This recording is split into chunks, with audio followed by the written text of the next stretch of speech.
Friends, Munnar reach ಆಗೋದಕ್ಕೆ ಇನ್ನೂ 50 kilometre ಇದೆ. ಇಲ್ಲಿ ಒಂದು ಪ್ಲೇಸ್ ವ್ಯೂ ಅಂತ ನಿಲ್ಸಿದೀವಿ.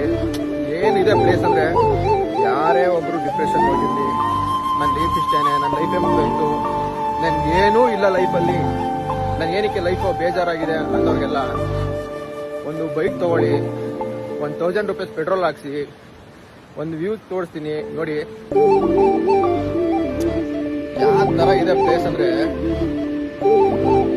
ಎಂತ ಮೈಂಡ್ ಅಲ್ಲಿ ಇರೋರು ಕೂಡ ನನ್ನ ಲೈಫಲ್ಲಿ ಮುಂದೆ ಬದುಕಬೇಕು ಛಲ ನನಗಿದೆ, ಇದೇ ಲೈಫ್ ಅಲ್ಲ, ನಾನೇನೋ ಕಳೆದೋಗ್ಬಿಟ್ಟಿದೆ ಅನ್ನೋರ್ಗೆ ಇದೊಂದು ಮಸ್ತ್ ಪ್ಲೇಸ್ ನೋಡಿ. ಯಾವ ತರ ಇದೆ ಪ್ಲೇಸ್ ಅಂದ್ರೆ ಗಾಯ್ಸ್, ಕಳೆದೋಗ್ಬಿಡ್ತೀರ. ನಿಜವಾಗ್ಲೂ ನಾನಂತೂ ಕಳೆದೋಗಿದ್ದೀನಿ ಪ್ಲೇಸ್ನ. ಪ್ರಕೃತಿ ಮುಂದೆ ಏನೂ ಇಲ್ಲ, ಲೈಫ್ ಇಷ್ಟೇ.